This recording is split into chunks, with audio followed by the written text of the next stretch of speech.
Ela é cirurgiã dentista formada pela FORP, especialista e mestre em cirurgia e traumatologia bucomaxilofacial pela FORP também. Tem doutorado em odontopediatria pela FORP USP. Ela é cirurgiã dentista da Fundação Hospital Santa Lídia. Eu gostaria de agradecer os nossos patrocinadores, a Cutpios e a Etiquetas e Adesivos. A Cutpios disponibilizou um cupom de desconto de 5% para os nossos seguidores e ligantes. Então, se vocês podem dar um print aí nessa tela, salvar esse código e fazer as compras, aproveitem, até dia 31/5, vai ficar válido. E eu gostaria também de falar para vocês que o professor Edélcio Garcia Júnior vai fazer um curso online de manejo clínico do bruxismo em crianças no dia 21 de maio, das 2 às 6. Ele disponibilizou para a gente sortear para vocês, para os ligantes da LAOP, 3 vagas para o curso dele. Então, vocês fiquem até o final, que no final do nosso encontro hoje com a Maia, a gente vai sortear para vocês online, tá? E se alguém se interessar, é só entrar nesse site, www.profedelciojr.com.br ou pelo número do WhatsApp que está aí na tela. Eu vou começar a nossa palestra com a Maia. Eu passo a palavra para ela se apresentar, falar alguma coisa que ela quiser com vocês, antes da gente começar, que eu tenho várias perguntas para fazer para ela.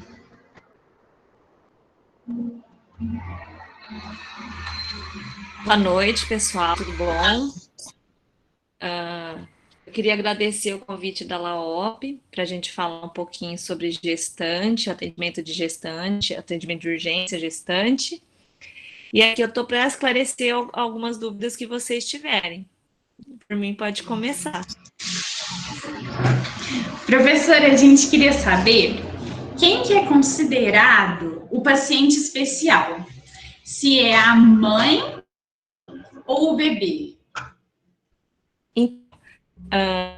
Como a gente sabe, na verdade, o paciente especial, na verdade, é o binômio, a mãe e o bebê. Tudo que acontecer com a mãe, com certeza pode refletir no bebê. Então, a gente não considera só a mãe ou só o bebê. A gente sabe que tudo que a gente fizer pode gerar alguma consequência para a criança. Então, os dois são considerados o paciente especial. Entendi. E o atendimento odontológico, ele é seguro nessa fase da vida da mulher? O atendimento odontológico é seguro, só que assim, é necessário a gente fazer um bom diagnóstico, fazer a correta terapêutica e, de preferência, sempre tentar prevenir, ter medidas de prevenção para a gente poder fazer o atendimento dessa mulher, dessa gestante. Tá? O tratamento odontológico não ocasiona um risco maior de efeitos adversos para a gestante nem para o bebê. Na verdade, você atendendo essa paciente, independente se for um tratamento de urgência ou um tratamento eletivo, mas que seja necessário, você vai estar promovendo saúde bucal para essa mulher e isso só vai trazer benefícios tanto para ela quanto para o bebê. Então, é seguro o atendimento, tá? Durante a gestação. Claro que alguns procedimentos a gente tem que pesar se é importante ou não fazer nessa época, mas o tratamento odontológico em si não oferece maior risco para o binômio. Certo. E já que o nosso tema é o atendimento odontológico de urgência gestante, o que vem a ser uma urgência odontológica? Bom, então vou primeiro explicar na área da saúde o que significa urgência e emergência para a gente entrar especificamente na área de odontologia. Na área de saúde, em medicina, emergência é tudo que tem risco de morte, tudo que o paciente pode morrer se você não tratar. Então, o que é uma emergência? Hemorragias graves, parada cardíaca, respiratória, cardiorrespiratória. Já as urgências são todos os procedimentos que precisam ser realizados o mais breve possível, mas o paciente não está correndo risco de morte. Mas se você não fizer o atendimento, pode se tornar uma emergência. Então, deixa de ser uma urgência e passa a ser uma emergência, que é ter risco de morte. Então, o que seria, por exemplo, em medicina, uma urgência? As torções, as fraturas, enfim, coisas que você precisa tratar assim o mais breve possível. Agora, levando para a odontologia, o que a gente tem de urgência odontológica? É tudo que tem dor, provoca dor nessa paciente. No binômio, que a mãe sentindo dor, você vai ter um caso de urgência. E isso precisa ser tratado o mais rápido possível. O que gera dor em odontologia? Lesão de cárie, pulpite, abscessos, periodontais, periapicais, fraturas, traumas, né, dentofaciais. Então, tudo isso são considerados urgências odontológicas. Certo. E existe uma época oportuna para realizar o atendimento? Bom, o atendimento de urgência em si não tem nenhum momento que você pode fazer em qualquer momento da gestação da mulher. Porque a dor, a infecção, gera muito mais malefício para o binômio do que o tratamento odontológico em si que você vai instituir naquele momento. Então, para a urgência, você pode fazer em qualquer momento da gestação. O melhor é você dar o alívio ao paciente do que você deixar ela com dor ou com alguma infecção, que isso pode trazer algum prejuízo, tá? Mas, considerando a gestação em si toda, o melhor momento para um atendimento odontológico seria de um procedimento que seja necessário ser realizado nessa mulher, mas ela não está em caso de urgência, seria o segundo trimestre da gestação, né? Que é um trimestre mais tranquilo, mais calmo, porque o primeiro trimestre é organogênese, né? O bebê está em desenvolvimento, está em formação, a mulher sente muito enjoo, né? É uma época mais difícil, né? Já o terceiro trimestre é aquela fase que a mulher já está maior, o bebê já está maior, ela tem muito incômodo para sentar, dependendo, tem aquela hipotensão postural, então já é mais incômodo, a paciente precisa sempre ir ao banheiro, né? Então, assim, o mais tranquilo para um atendimento durante a gestação seria o segundo trimestre mesmo da gestação. Mas, assim, a gente sempre tem que pensar, né, que o tratamento odontológico em si não causa nenhum problema, mas a gente tem que sempre pensar se realmente é importante fazer aquele tratamento naquele momento, né? Entendi. E aí, qualquer procedimento pode ser realizado na gestante, então, ou não? Sim, todos que sejam essenciais para a gestante. Então, o que a gente fala que é essencial? O que seria um tratamento essencial, um atendimento essencial? Então, extrações simples, extrações de raiz, pequenas cirurgias, endodontias, tratamentos restauradores, próteses. Claro que a gente não vai, numa mulher, num momento, durante a gestação, você querer fazer uma cirurgia mais complexa, uma instalação de implante, sendo que a mulher, o tempo inteiro da vida, estava sem o dente, e de repente, durante a gestação, quer fazer um implante, né? Ou então fazer grandes reabilitações. Na verdade, a gente tem que ver, é essencial, precisa fazer esse tratamento, vai gerar benefícios para o binômio? Se for, sim, você pode realizar. E o melhor momento para se realizar é no segundo trimestre.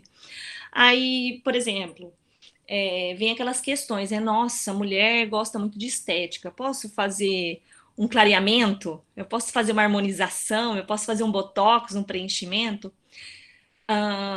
Para tratamentos estéticos como clareamento, botox, preenchimento, agora que está muito na moda, e a gente sabe que tem mulheres que assim, né, não vivem sem, não existem estudos que mostram que é seguro fazer durante essa época, tá?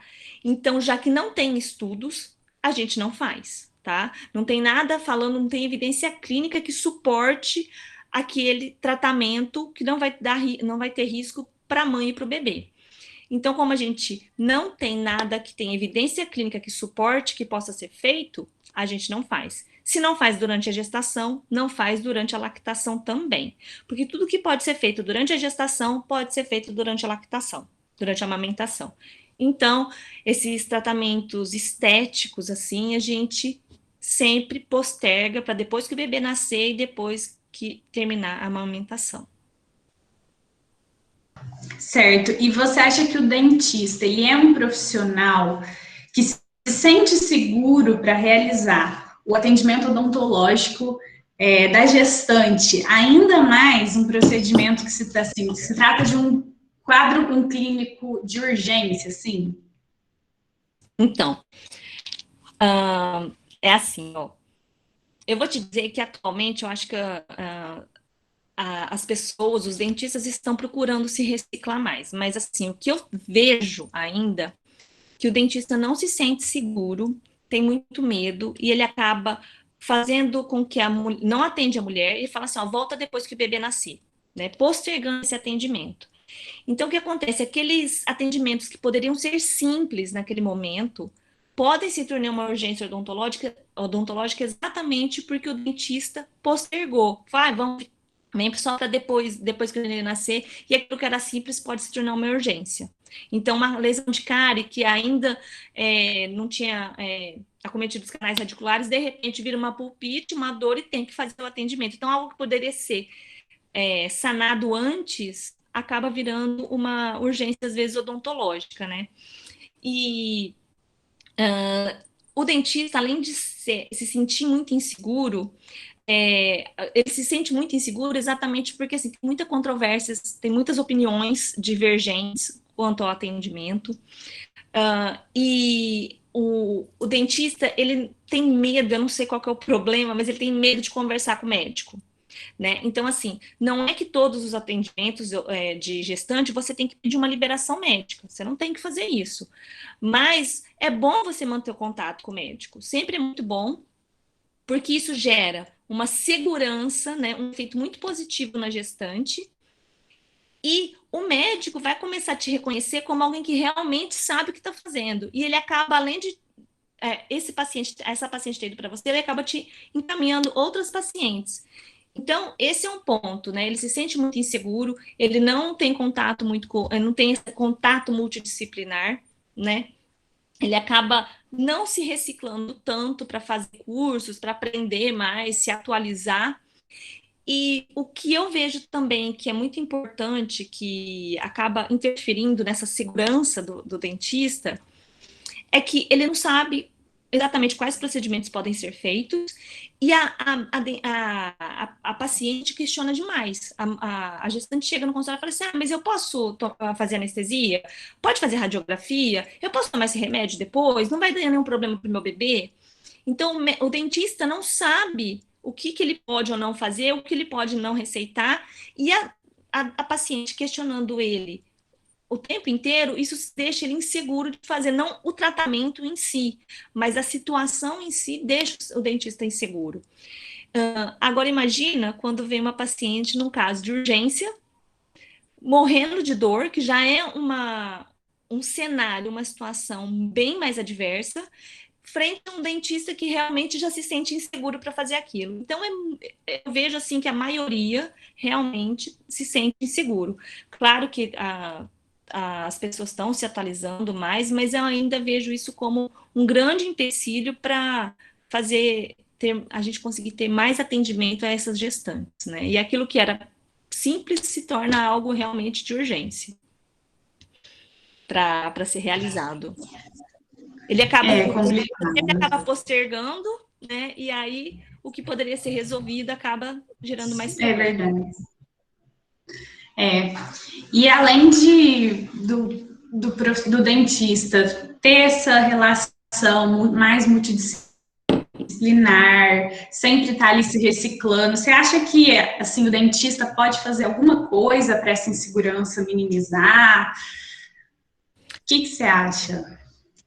Bom, para o dentista se sentir seguro, porque assim, o ideal sempre é planejar, né, a gravidez. Como a gente já sabe, né, é difícil, né, não é sempre que é possível, né, planejar essa gravidez, mas assim, o ideal é assim, que se não for planejada, que a paciente vá ao dentista para fazer os tratamentos que são necessários e, além disso, né, fazer o pré-natal odontológico, não é o foco do nosso meeting, mas isso já dá uma segurança na paciente, mostra uma segurança do dentista em relação ao paciente. Então, ele saber atender a paciente não é o tratamento em si, é atender a paciente. Então, o que ele precisa saber para realmente se sentir um profissional seguro nesse momento?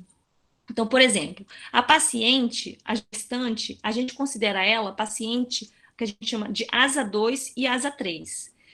Se ele souber o que isso significa, isso já é um ponto muito importante que você já consegue passar a atender a paciente, entender em que contexto, em que cenário que você está fazendo um atendimento. Além disso, ele tem que ter ideia que ele não precisa pedir a liberação para o médico. Ele tem que saber atender essas pacientes, asa 2 e asa 3. Ele tem que saber o que tem que ser feito, mas assim, ele não precisa liberação médica, não precisa mandar uma carta, eu posso atender essa paciente, porque na verdade o ato de atender a paciente, a responsabilidade é quem faz o procedimento, não de quem recomenda o procedimento. O médico vai recomendar. Agora, o que você atendeu ou não, o risco ainda é seu, a responsabilidade é sua de atender essa paciente. Então, não tem por que pedir essa liberação, tá? E, além disso, se ele souber que ele pode fazer as radiografias, que ele pode anestesiar essa paciente, e quais medicamentos que ele tem que dar, não tem como ele não se sentir seguro para atender essa paciente, né? Sim, é um momento diferente, né? Um momento muito especial, e se o dentista consegue passar essa segurança para a paciente, realmente você ganhou ela aí, né? Porque é ali, porque assim, ela tá toda preocupada com ela, com o bebê, é um momento muito especial para ela. E o dentista se mostrando seguro, ético, falando que, olha, eu vou manter contato com o seu médico, ela vai se sentir segura, ela vai assim, nossa, eu estou sendo muito bem atendida, eu fico confiante de estar com você. Então, assim, esse é o ponto, né? Saber que a paciente não é uma paciente considerada asa 1, que é um paciente saudável, né? Saber que ela está numa classificação asa 2 e asa 3, as medicações que você pode usar, a radiografia, a anestesia e o contato com o médico. Não tem por que você não conseguir atender essa paciente, né? Então, assim você consegue fazer o dentista se sentir seguro num atendimento tanto eletivo, né, que seja necessário, ou durante um tratamento de urgência odontológica. Certo. Aí você falou de paciente ser asa 2 e asa 3. O que significa isso, ser asa 2 e asa 3? Bom, então, o paciente asa 1, como eu falei, é um paciente saudável, tá? Asa 2, conforme vai aumentando a classificação asa, tem-se maior risco de atendimento. O que significa? Da onde vem esse nome ASA, né? Significa American Society of Anesthesiologists. O que é isso? A sociedade de anestesistas, né, americano, eles desenvolveram uma classificação que diz sobre o estado de saúde geral do paciente quando ele precisa ser anestesiado para passar por um procedimento cirúrgico, certo? Isso os médicos fizeram. E a gente importou para a odontologia isso, porque a gente faz anestesia na paciente também. Então, foi daí que veio essa classificação. Como a gente faz procedimentos que precisam ser de anestesia para um procedimento cirúrgico complexo ou não, a gente usa essa classificação, né? E a gente classifica todos esses pacientes. E quando que a gente classifica esses pacientes? Na primeira consulta. O paciente vai lá, a gente vai fazer a anamnese, vai fazer o exame clínico, e ali ele vai contar toda a história médica dele para a gente, e a gente vai classificar, segundo o que ele nos contou, o estado de saúde geral desse paciente. O que é um paciente asa 1? É um paciente saudável, ou asa 2? O paciente asa 2 é que tem uma doença sistêmica moderada. O que é uma doença sistêmica moderada? É uma diabetes tipo 2 controlada, uma hipertensão arterial controlada, moderados, pacientes mais idosos, pacientes extremamente ansiosos, todos se enquadram no ASA 2. Quem são os pacientes ASA 3? São aqueles que apresentam doença sistêmica mais severa, certo? Então, são os diabetes tipo 1 controlados, os hipertensos acima de 16/95, a pressão acima disso. Deixa eu ver quem mais. Pacientes que, deixa eu ver, transplantados, alguns pacientes, assim, dependendo do caso, você classifica ele como um ASA 2. Deixa eu ver quem mais são os pacientes. Bom, enfim, são todos que têm uma doença sistêmica mais severa. Os pacientes ASA 4 são todos que têm doença sistêmica severa com risco de morte. O que é risco de morte?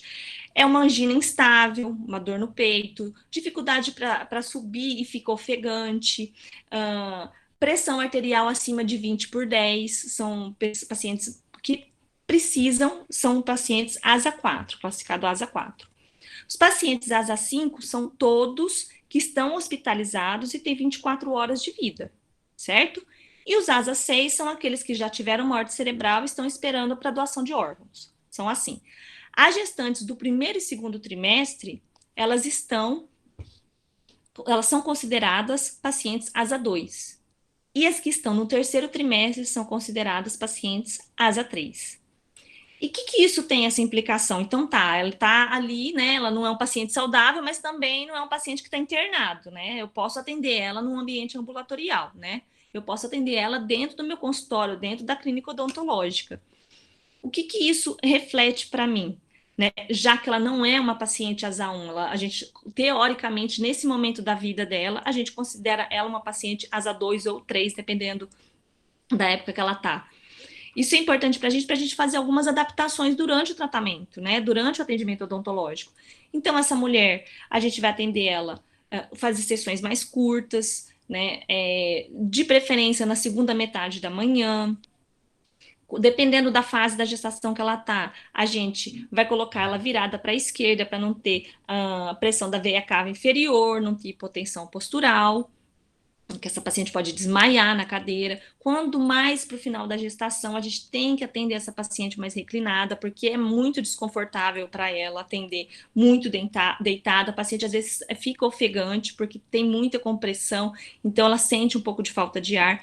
Então, todas essas adaptações a gente faz frente ao que a gente avaliou, se ela se enquadra ASA 2 ou se ela se enquadra em ASA 3. Então, conforme vai aumentando a classificação ASA, a gente sabe como que é o estado de saúde geral daquela paciente frente ao tratamento que eu vou fazer. Isso que significa. Entendi. Ou se ficou confuso?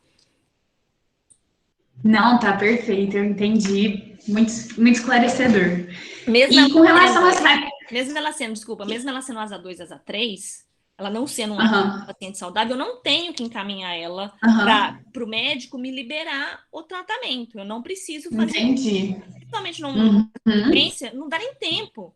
A gente aparece lá, não consegui falar com o médico, perguntar, às vezes eu não consigo. É difícil. Então, assim, você pode ter informação, mas isso não é necessário, você não tem que mandar uma liberar o seu atendimento, tá? E com relação à radiografia durante a gestação, o que você tem para falar para a gente? Bom, então, já a radiografia a gente pode fazer durante a gestação, né? Ela não tem, assim, a gente sabe que é possível. A dose de risco para se realizar a radiografia, o valor dela, a gente dá da radiografia em Grace, que a gente mede, né? E a dose de risco é quando você faz um valor, a quantidade de 2 vezes 10 a menos 1, certo? A dose máxima que o bebê, o feto, pode receber é no valor de 5 vezes 10 a menos 2. Então, assim, o que é risco é 2 vezes 10 a menos 1, e o que o bebê pode receber é 5 vezes 10 a menos 2. Uma periapical, por exemplo, a radiação que ela emite é no valor de 1 vezes 10 a menos 6 que a gente faz, tá? É o valor que você emite de radiação. A boca toda, a radiografia periapical da boca toda, é 1 vezes 10 a menos 6 grays. E uma panorâmica, por exemplo, chega até o valor de 15 vezes 10 a menos 5. O bebê pode receber até 5 vezes 10 a menos 2. Então, está muito longe a dose de radiação que você dá para fazer uma periapical, uma panorâmica, está longe da dose de risco, né? Está bem longe da dose de risco. Então, é seguro você fazer. Claro que você tem que ver se realmente é necessário, porque você não vai fazer uma radiografia se não for necessário. Você vai fazer, estou com dúvida qual é o dente que ela está falando, ó, dói tudo. Qual que é o dente que eu vou radiografar, né? Qual que é o dente que eu vou abrir, que eu preciso fazer? E aí, clinicamente, você não está conseguindo visualizar, você tem que sempre pesar se realmente é necessário fazer. Só que, assim, o mais importante é fazer o exame clínico, avaliar, e se for realmente necessário fazer, usar um avental de chumbo, protetor de tireoide, um aparelho de radiografia que esteja extremamente calibrado, usar filmes radiográficos ultra rápidos, que tudo isso vai ajudar a ter menor radiação quando você for fazer a radiografia, né? Mas se for necessário, realmente se pode ser feito a radiografia na paciente, né? Sempre pesar a necessidade de fazer aquele procedimento, né? Nas pacientes. E isso você É interessante, né, isso. Você explicar para a paciente. Porque assim, a primeira pergunta, eu não posso fazer radiografia, né? Sempre a primeira pergunta, sempre ela já chega falando isso, não posso. A maioria. Não posso. Se você mostrar para ela que o quanto que ela pode, a dose de risco, quanto que o bebê pode tomar, né? E quanto que você faz, que é muito longe, realmente você vê assim, eu posso fazer uma radiografia periapical. Se precisar repetir o menos possível. Mas você pode fazer, se a boca toda você pode fazer e está longe da dose de risco, por que não fazer? Se aquilo vai te trazer benefício para o tratamento que você vai realizar nela, você tem que fazer, né? Não tem que tipo, não vou fazer, ou ficar com medo, porque eu ficar inseguro. Essa insegurança que você mostra para a paciente, realmente ela já fica assim, nossa, não faz então.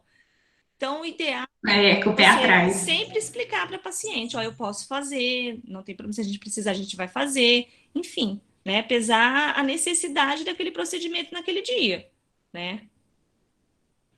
É muito legal os números, né? Para a pessoa ter uma ideia do que é, do que a gente está pautado, né? Em pesquisa, que a gente sabe o que a gente está fazendo, né? Isso é importante mostrar para os pacientes. Que a boca inteira, né? Que a radiação é maior. Você tem 15 vezes 10 a menos 5, então não tem problema. Tá longe, você pode fazer.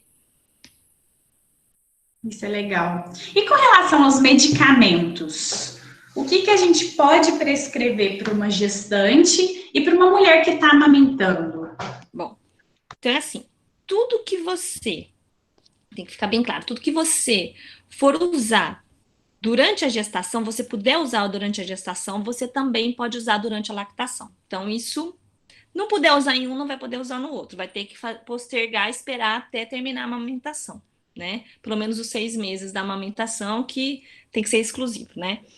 Mas assim, então tudo que você puder fazer num momento, você vai poder fazer no outro. E aí, existe uma classificação da FDA, tá, que classifica os medicamentos de acordo com o risco, o potencial de risco que pode ter no bebê. É uma classificação que já está caindo em desuso, tá, desde 2014, ela caiu em desuso, mas a gente ainda vê ela em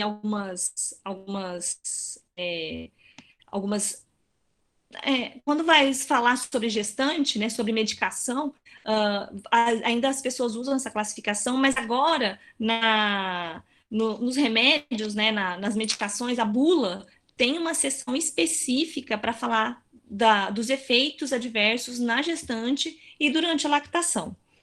Essa classificação falava em A, B, C, D e X. As classificações A e B eram de uso seguro para gestante, certo? A classificação A, por exemplo, ela era segura, podia se usar na gestante. A B falava que estudos em animais não mostraram risco, não foi observado risco, mas não existiam estudos bem delineados em humanos que comprovasse isso. Na C é quando não tem trabalho em humano e o risco ainda não se tem certeza do risco em animais. Já o X é proibido e o D tem que pesar o risco-benefício porque pode gerar algum problema, mas não existem trabalhos em humanos, mas existem trabalhos em animais que mostraram alguns efeitos adversos. Então, a categoria D e X a gente nem usa. Eu só vou falar de alguns medicamentos que a gente pode usar, que a gente usa de rotina.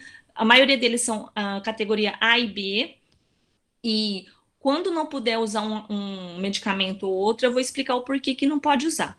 Então, vamos simular uma situação como se a gente estivesse recebendo essa paciente hoje. A gente já fez uma consulta inicial, ela veio por um tratamento eletivo no segundo trimestre da gestação, e a gente vai fazer um atendimento dela. E aí, vamos supor que essa paciente é extremamente ansiosa, né? Já enquadrando ela numa asa 2, então, né? Ela já é extremamente ansiosa, gestante, e o que a gente sabe é que ainda não tem um consenso do uso de benzodiazepínicos, dos ansiolíticos, na gestante, e nem da sedação com óxido nitroso, tá? Alguns autores falam que pode usar, outros falam que não. A gestante, no começo da gestação, os benzodiazepínicos pode causar fenda labial e fenda palatina, então a gente não recomenda o uso. Então, o que se faz diante de uma gestante extremamente ansiosa? Tranquilização verbal, que a gente faz com a criança, a gente faz com a gestante nesse momento. E se você já tiver demonstrado toda aquela segurança, né, diante de radiografia, de anestesia, das perguntas que ela te faz, ela já nem vai ficar tão nervosa, né? Então, se você já demonstrar essa segurança, a gente já consegue pular essa etapa da tranquilização que a gente precisa fazer nessa gestante, tá? Bom, aí vamos supor que a gente vai fazer um procedimento que a gente precisa anestesiar essa paciente. Aí que tá. O que a gente pode usar? A gente pode usar o vasoconstritor? A gente precisa pedir liberação para o médico?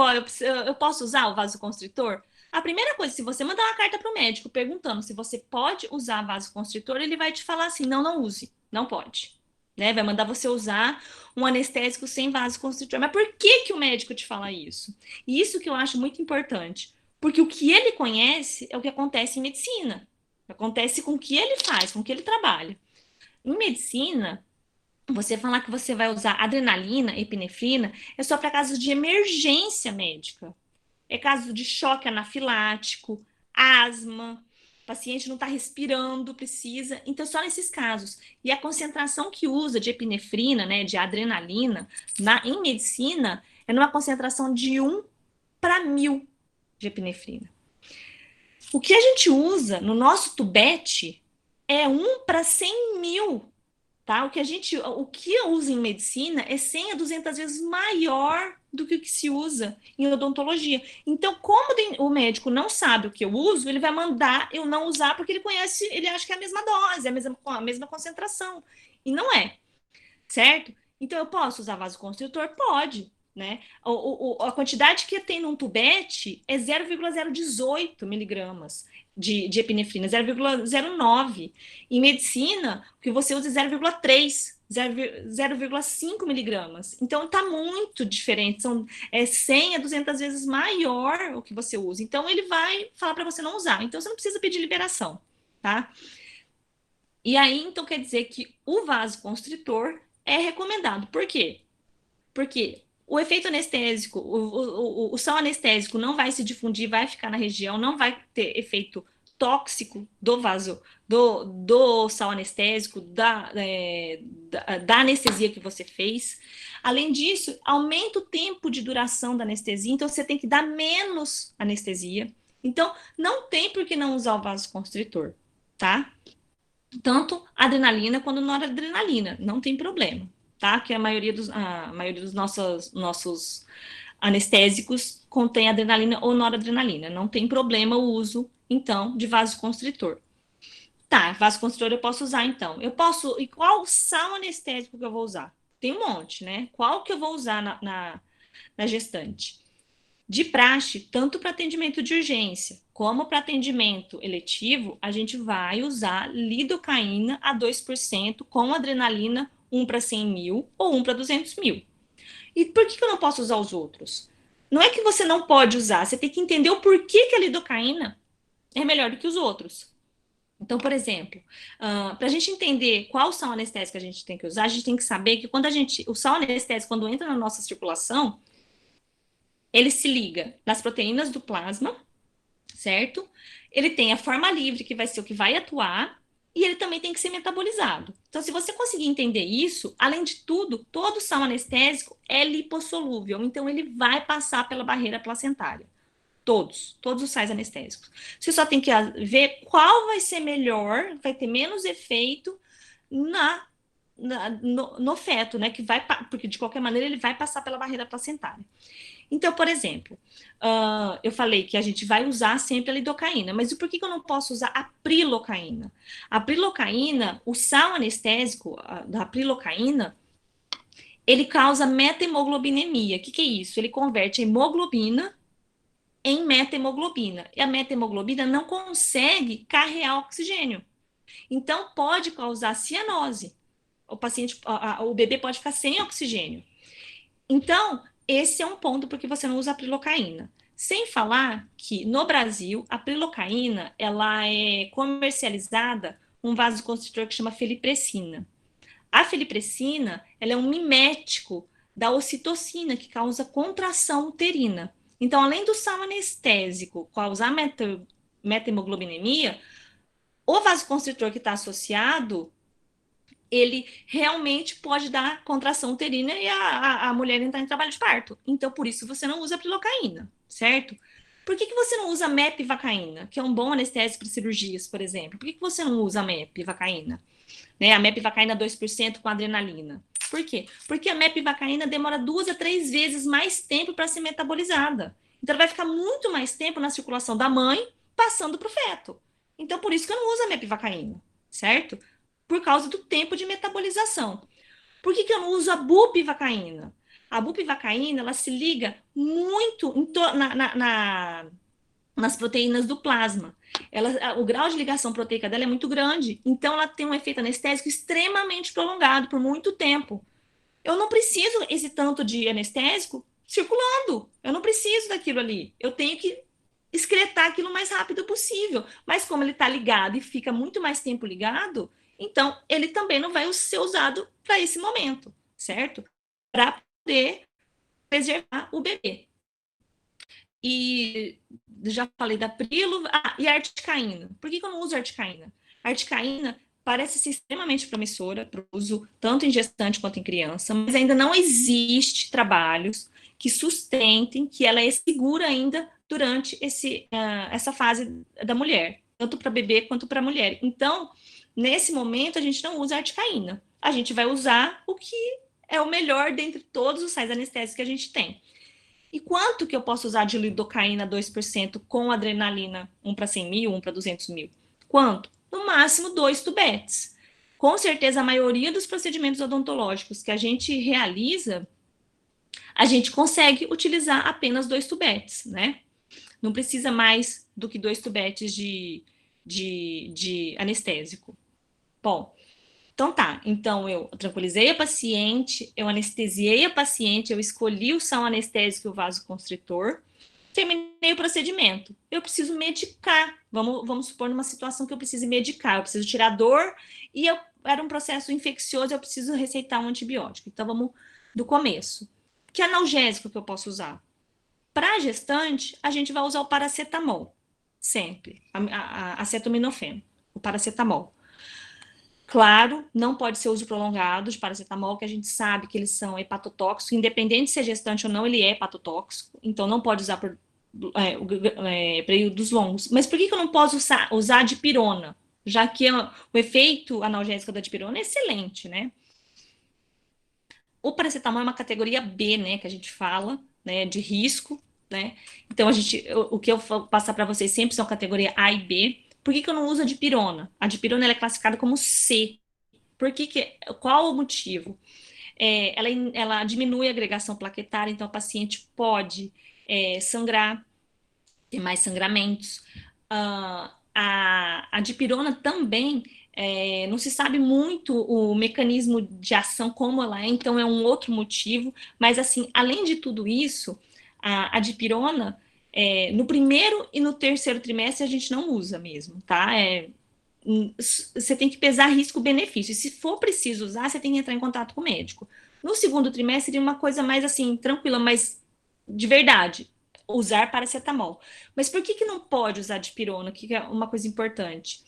Ela fecha o ducto arterial. E o que é o ducto arterial? O ducto arterial é um vaso sanguíneo que tem o bebê, certo? Porque assim, o bebê está dentro do líquido amniótico. Ele não respira com o pulmão, ele tem o pulmão, mas ele não respira. E como que ele faz essa troca gasosa? Como que ele consegue oxigênio? Através desse ducto arterial. Esse ducto arterial, ele desvia o sangue para, em vez de ir para o pulmão para ser renovado, ele desvia para as artérias umbilicais, vai para a placenta manda oxigênio de volta para as veias umbilicais por causa desse ducto arterial. Então, quando eu dou dipirona, o que ele faz? Ela fecha esse ducto arterial antes da hora. E aí o bebê não tem oxigenação suficiente, certo? Então, por isso que é importante saber do porquê que a gente não vai usar dipirona, certo? Claro, acontece em alguns momentos que realmente o efeito analgésico do paracetamol não é tão bom quanto o da dipirona. Mas, assim, nestes casos, é o que é recomendado para gestante, é o uso do paracetamol. Analgésicos opioides. Por exemplo, estou numa urgência, a paciente está urrando de dor. Você sabe que você dá um tramadol, é muito, assim, é ótimo, melhora bastante a dor dos pacientes, mas eu não posso dar para gestante. Eles não são recomendados por esses motivos também, tá? São analgésicos extremamente potentes, mas eles não são recomendados para o uso nesse momento da gestante, porque eles causam defeitos neurais, tá? Defeitos cardíacos, então a gente não recomenda o uso. Então tá, já sei que eu vou dar um analgésico que é o paracetamol, sempre naquele tempo, né? No máximo de 6 em 6 horas, né? Durante 3 dias. Analgésico você não precisa mais do que isso. Tá, então vamos para os anti-inflamatórios. Eu posso dar anti-inflamatório? A aspirina e os anti-inflamatórios não esteroidais também não são indicados para uso em gestante. Por quê? Exatamente por prolongar o tempo de parto, por promover mais sangramento, diminuir a agregação plaquetária e porque eles fecham o ducto arterial antes. Porque assim, esse ducto arterial existe fisiologicamente no feto. Quando o bebê nasce, quando você corta o cordão umbilical, automaticamente o bebê começa a respirar, fazendo as trocas com o uso do pulmão. Entendeu? Então, se você faz isso durante a gestação, se você dá essa medicação para o bebê, ele fica sem oxigenação, certo? Então, por isso que não dá, né? Então, tá. Então, a gente não dá aspirina e nem anti-inflamatório não esteroidal. Se eu precisar dar um anti-inflamatório, o que eu faço? Eu dou um anti-inflamatório esteroidal. Eu posso dar dexametasona ou betametasona pré-operatório, tá? No máximo de 2 a 4 miligramas, tá? Só que assim, normalmente não precisa. Se os corticoides são categoria C, então realmente precisa pesar o risco-benefício de se usar durante essa fase, tá? E para ver se realmente é importante. Aí tá, então tá, eu já sei qual é o analgésico, eu já sei qual que é o analgésico, já sei que eu não posso, qual anti-inflamatório se eu tiver que dar. Vamos supor que eu estou frente a um caso de infecção e eu preciso tratar essa infecção, eu preciso dar um antibiótico. Que antibiótico que eu posso dar? Mais uma vez, a gente tem que entender por quê.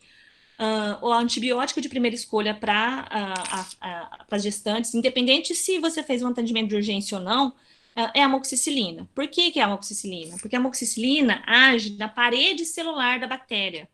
Nós humanos, seres humanos, o feto não tem parede celular, então ela não vai agir. Então você pode dar, vai passar pela placenta, mas não tem problema, porque não vai atuar na nossa célula, vai atuar na célula da bactéria, certo? Isso para infecções iniciais, eu estou falando. Ah, paciente é alérgica.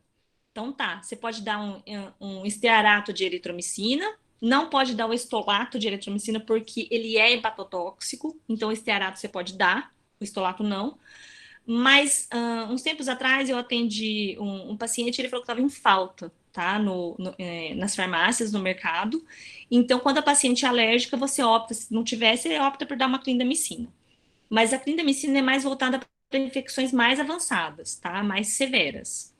Então tá, então isso é para infecção inicial, amoxicilina. Para uma infecção mais avançada, o que você dá para o paciente? Quando a infecção avançada é o quê? Quando você sabe que tem anaeróbio gram-negativo ali. Então, o que você vai dar para ela? O que você pode receitar para ela?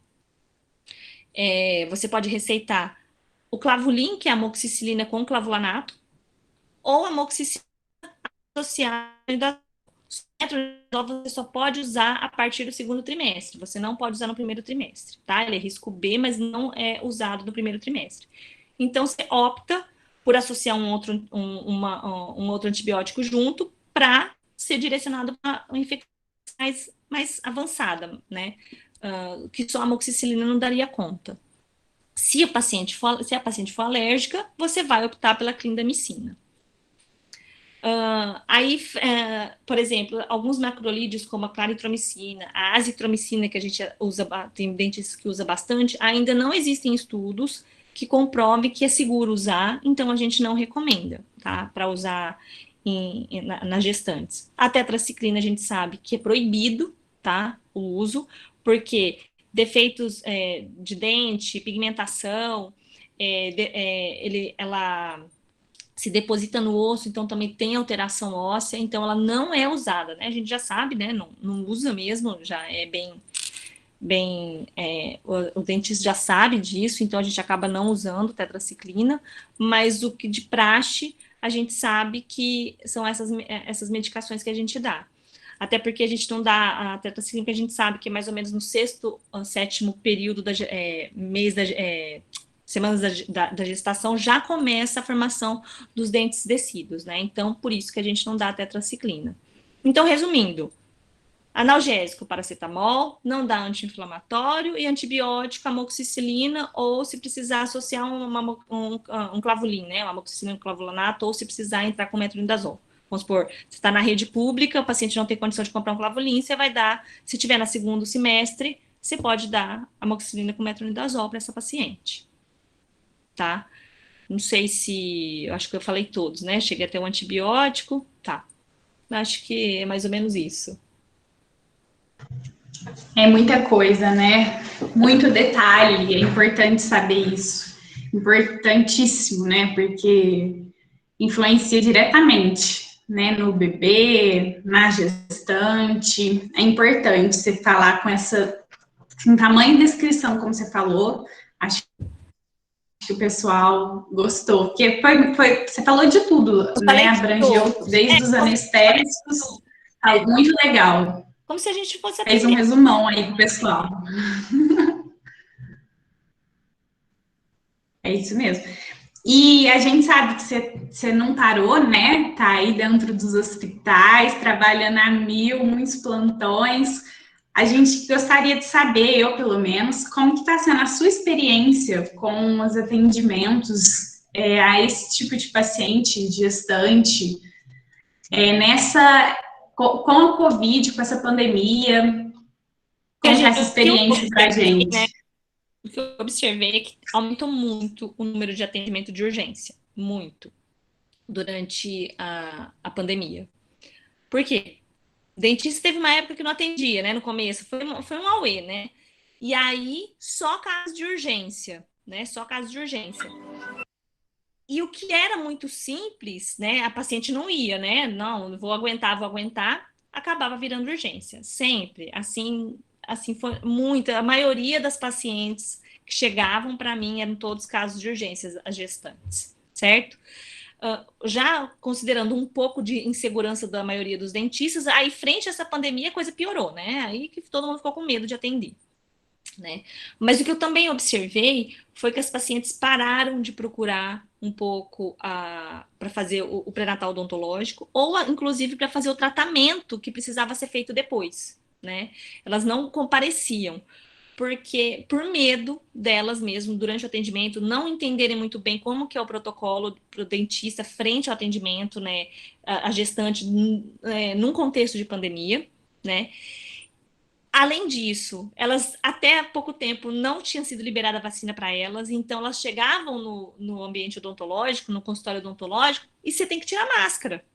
Então elas achavam que elas estavam mais expostas, elas poderiam estar mais arriscadas a contrair o coronavírus, né, do que qualquer outro paciente. Então eu realmente observei que elas deram uma sumida, né? Principalmente, assim, tem mães que a gente sabe que é muito mais criteriosa, vai sempre aos atendimentos, fazia a pré-natal odontológica, a gente sumiu, assim, praticamente desapareceu. E quando aparecia, realmente era para atendimento de urgência mesmo. Aí liberou a tal da vacina. E aí hoje, pelo menos em Ribeirão Preto, a AstraZeneca não está sendo dada, porque, pelo menos aqui em Ribeirão, né, a gente só ia dar, só estava, as gestantes só iam receber a vacina da AstraZeneca.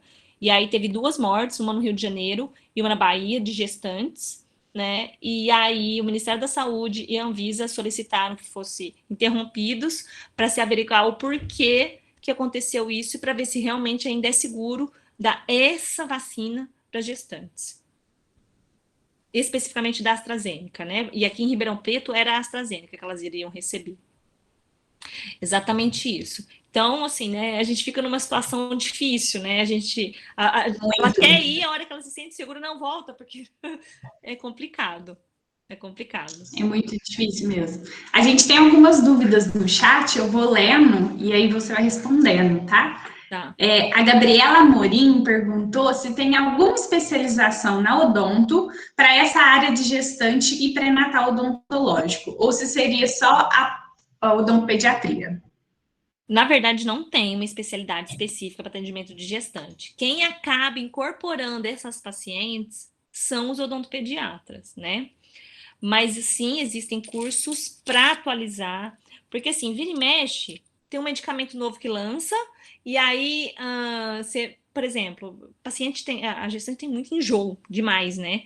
Até uns anos atrás você podia usar o Vonal, né? Que é um antiemético bom, já sabe que não pode usar mais, porque ele tem efeitos, alguns casos, mostraram que alguns casos de os fetos nasceram com problema cardíaco, exatamente, que foi associado ao uso do Vonal. Então, realmente, agora, não que as ginecologistas obstetras não... Casos de hiperemese mesmo, né, casos mais graves, sim, só se for condições, assim, necessárias. Então, assim, a coisa é muito rápida, é muito dinâmica. Até uns tempo atrás não tinha trabalho falando sobre isso, agora já tem. Então, assim, a gente precisa sempre estar reciclando, sempre estar sabendo o que pode receitar ou não. Claro que a gente não receita, mas em algum momento pode surgir algum medicamento, alguma coisa que a gente vai usar, né? E a gestante, a gente tem que saber, né? Qual medicamento, o que pode fazer na gestante. Então, existem cursos, sim, mas na verdade não tem uma especialidade específica. Mas eu vejo muito atendimento de clínico geral também, com atendimento de gestante, e os odontopediatras. Certo. A Nanda Rezende perguntou assim: caso o paciente tenha várias lesões cariosas, é melhor indicar uma panorâmica ou várias periapicais, do ponto de vista da quantidade de radiação? Ó, é assim, ó. Como eu já falei, a radiografia periapical, se você fizer da boca toda, né, você não vai chegar ainda na dose até a dose máxima do bebê e nem na de risco para o ser humano, tá? Então você opta, né? Você só tem que ver se todos aqueles dentes realmente precisam ser feitos radiografia, porque tem dente que você olha e você fala assim, eu sei que você precisa fazer, não tem o que fazer, você vai fazendo. Tem coisa que você tem que observar clinicamente, você não precisa. Claro que se você for fazer uma endo, aí se você vai precisar fazer mais radiografias, aí você pesa inicialmente qual você vai fazer. Mas se não for um caso de endodontia, não tem, até porque se a gente sabe que a radiografia panorâmica ela não é tão definida, né, não é para esse tratamento. Agora, se você vai fazer uma extração de um siso, o paciente teve pericoronarite, tá, você medicou, tá no segundo trimestre, extrai esse siso, porque ela vai, se for aquelas pericoronarite recorrente, você tem que extrair. Então, você não vai, dependendo de qual a posição que tiver, você não consegue fazer uma periapical, né? Então, você vai fazer uma panorâmica. Mas, assim, pesar a necessidade daquilo. Aquilo vai ser, preciso daquilo, aquilo vai mostrar o que você precisa enxergar? Se for, você faz, se não, não, porque a gente sabe que dependendo, se for para ver se você precisar fazer uma radiografia interproximal, você está pedindo uma panorâmica, com certeza vai ser difícil, né? Então, pesar o que você consegue enxergar num exame radiológico ou no outro. É isso aí. A Larissa Matos, ela perguntou assim, professora, tem algum livro, referência para estudarmos esse assunto? Você indica o livro do Andrade? Sim, indico. Na verdade, acho que é um dos nortes, né, para medicação, e ele tem especificamente para cada área, né, voltado para cada área, qual medicação você receita, com alguns protocolos de atendimento, né, e ele tem um protocolo lá, uma sessão para gestante, alguns livros falam sobre gestante, eu sei que tem alguns autores que estão já fazendo tipo manuais assim, né?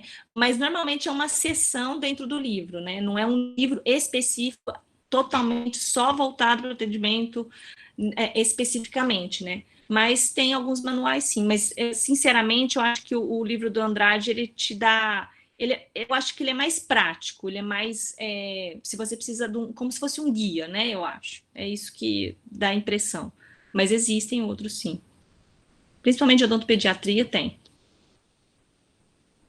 Certo. A Aline perguntou assim, se a paciente for alérgica à penicilina, qual seria a melhor opção? Se você for tratar uma infecção inicial, o que é uma infecção inicial?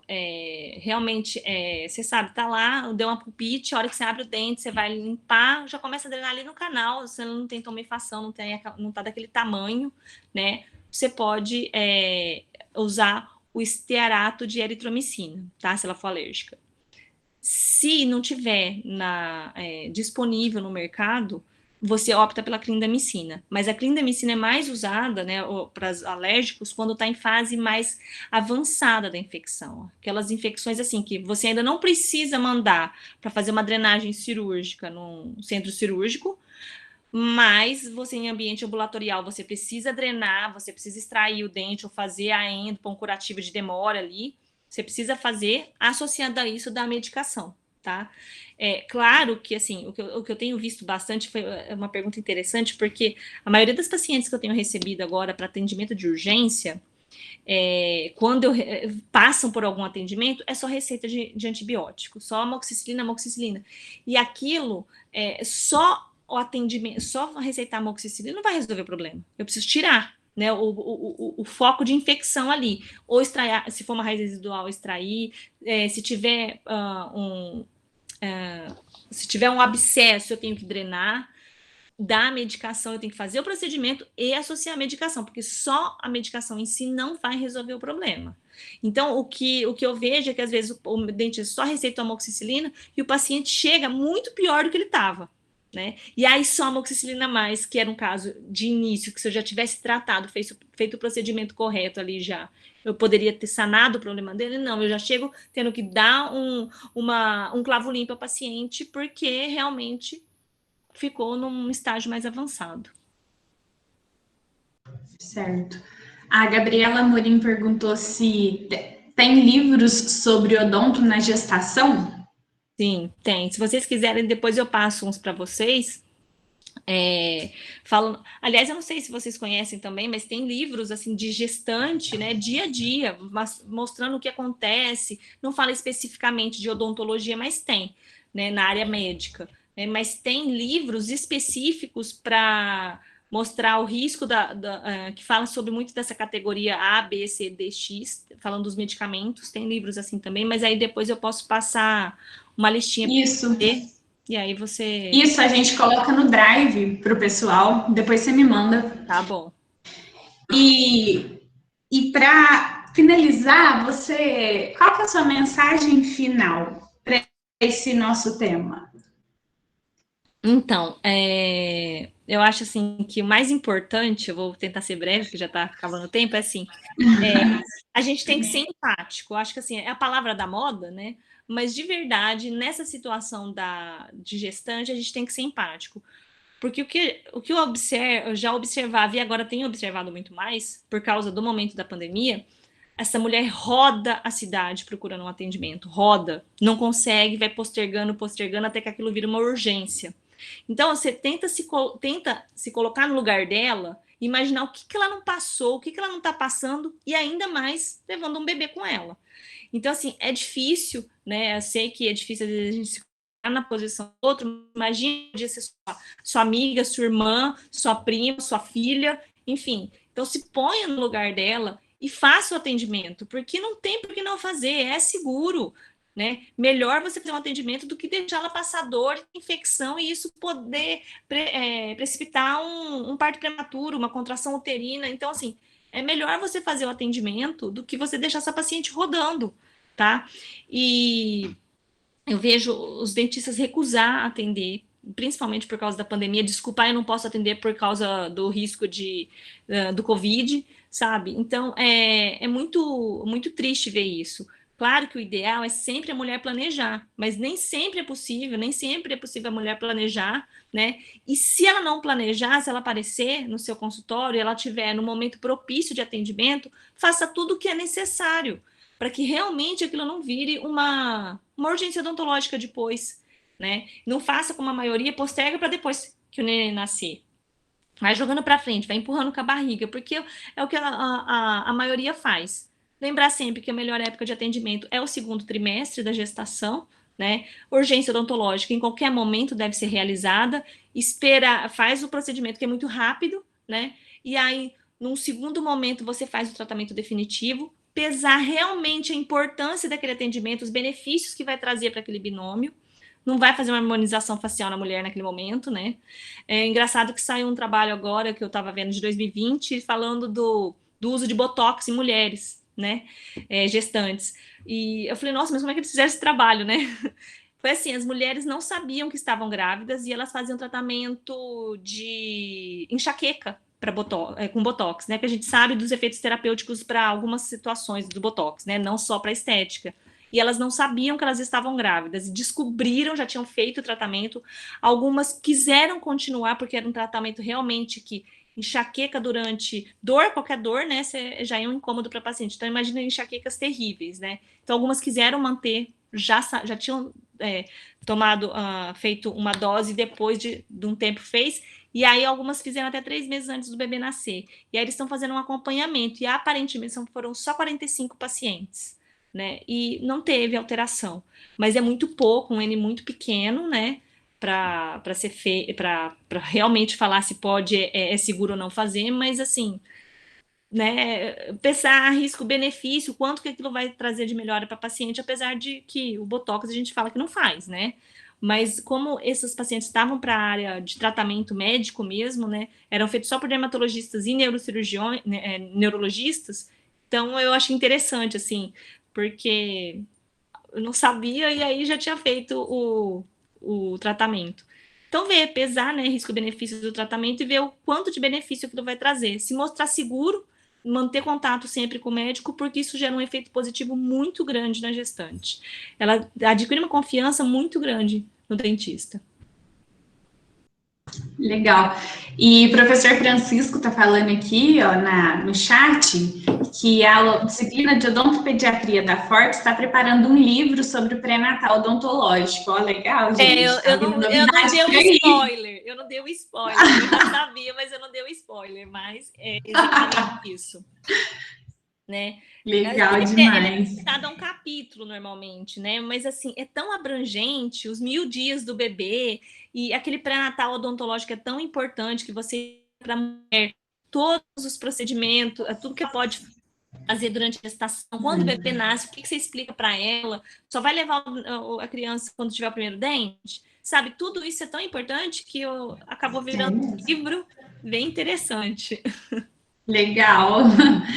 Eu gostaria de agradecer a Maia e pedir para que todos fiquem ainda para a gente poder fazer o sorteio. Vou chamar a Luana para finalizar esse encontro nosso e já vai fazer esse sorteio online aí com vocês. Obrigada, viu, Maia?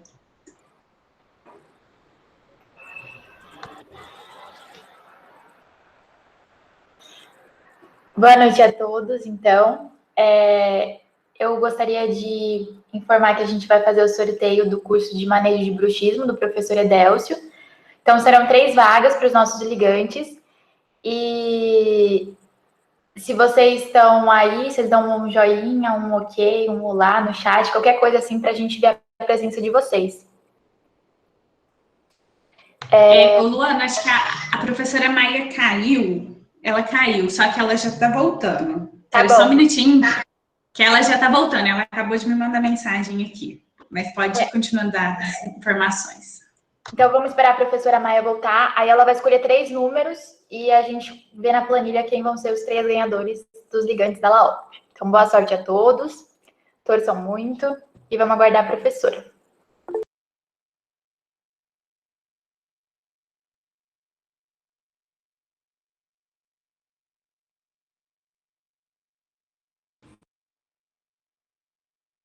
Voltei, gente, caí bem no final. Voltou sim, Maia. Eu queria pedir para você, professora, para você escolher 3 números de 1 a 56, por favor. 3 números? 20, 42 e 13. Tá bom. Então, agora eu vou compartilhar minha tela aqui para a gente ver se essas pessoas estão. Aí, Léo, me avisa aqui no áudio mesmo se tá todo mundo aqui, tá bom? Tá bom. Tá todo mundo vendo minha tela? Não. Eu ainda não tô vendo, não. Ah, sim, agora tá indo. Então, tá bom. Então, é o 20. Isadora Cianfa Firmino. Ela tá aqui? Isadora Cianfa. Por enquanto, ela não falou nada, não. Eu acho que não. Deixa eu ver.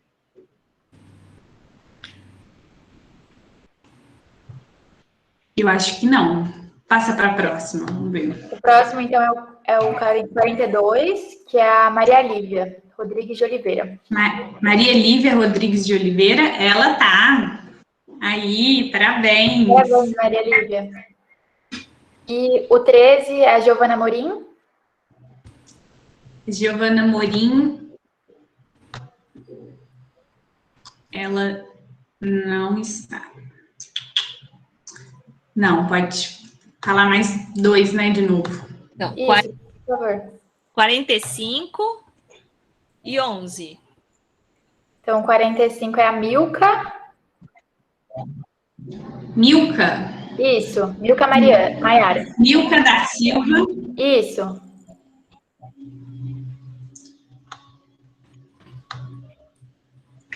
Milka.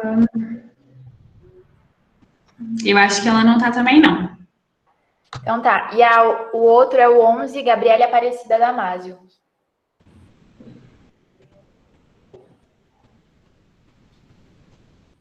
A Gabriela está. Então tá bom. E mais um, professora, por favor. Então, 34. 34 é Luana da Silva Pereira.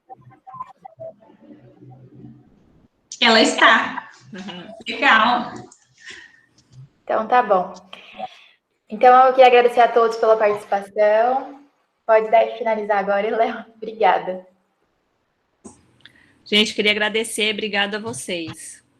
Agradecer a Laop pelo convite. Obrigada, professora Maia, você está sempre bem-vinda a falar aqui conosco, é sempre uma honra. E obrigada, pessoal, todo mundo que participou.